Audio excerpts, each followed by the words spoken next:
এবারে বইমেলা খুবই প্রাণহীন একটা বইমেলা এবং খুবই মন খারাপের বইমেলা, কারণ বইমেলা তো পাঠক নাই। কারণটা খুব স্বাভাবিকভাবেই যে রোজার মধ্যে বইমেলা, আমাদের দেশে তো এটা একটা মানে সংস্কৃতির মতো যে আমরা সবাই পরিবারের সঙ্গে একসঙ্গে ইফতার করতে চাই, তাই না?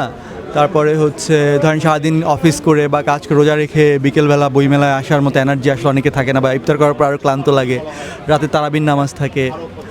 এরপরে ধরেন 10 রোজার পর থেকে শুরু হয় ঈদের প্রস্তুতি, মানে কেনাকাটা, শপিং, এইগুলোর কারণে রোজার মধ্যে বইমেলাটা আমার কাছে মনে হয় না যে খুব ভায়াবল কিছু। আবার একই সঙ্গে এবারে বইমেলাটা আরও একটা ব্যাপার আছে, হয়তো যদি ফেব্রুয়ারি 1 তারিখ থেকে শুরু হলে হয়তো কিছুটা বেটার হতে পারতো, কিন্তু সেখানেও তো অনিশ্চয়তা ছিল, একাধিকবার তারিখ পরিবর্তন করা হয়েছে।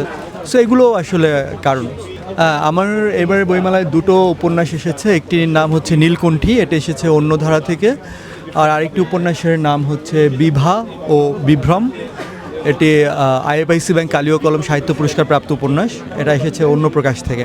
ভালো মানে হচ্ছে আমার বই তো মানে সবসময় পাঠকের খুব আগ্রহের জায়গা থাকে, সেই জায়গা থেকে ভালো সাড়া পাচ্ছি। তবে আমার কাছে মনে হচ্ছে যে এই সময়টা বইমেলা না হলে এটা আরও অনেক বেশি হতো। প্রথমত এই বইমেলাটার ডেট ঠিক করা হয়েছিল 16ই ডিসেম্বর থেকে, 16 ডিসেম্বর থেকে 15ই জানুয়ারি পর্যন্ত বইমেলা হবে, এরকম একটা ডেট কিন্তু ঘোষণা করা হয়েছিল, and that was perfectly all right আমার কাছে মনে হয়েছে।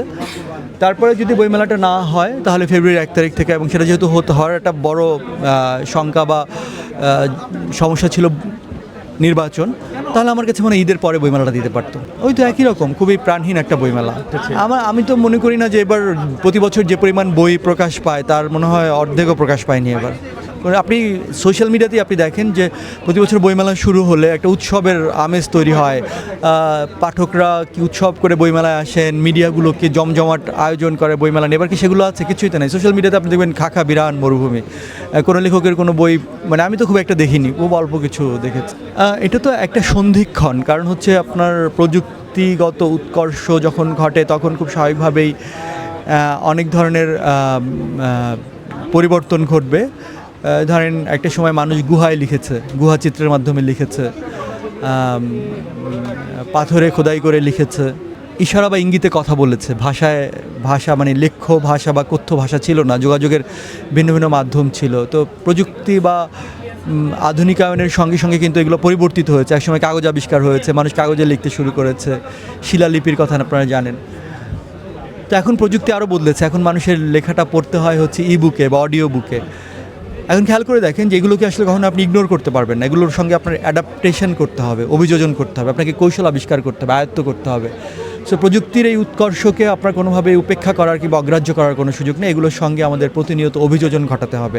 যদি সেটি আমরা ঘটাতে পারি তাহলে আমাদের জন্য মানে এটাকে উপেক্ষা করার কোনো সুযোগ নেই। সর্বশেষ যদি আপনার বই দুটি সম্পর্কে আমাদের পাঠকদেরকে পরিচয় করিয়ে দিতে চান বা তাদের উদ্দেশ্যে কিছু বলতে চান। না, পাঠকদেরকে একটাই কথা যে বই আলাদা করে পরিচয় দেওয়ার জ্ঞান নেই, পরিচয় বা পরিচিত হতে হলে বই পড়তে হবে।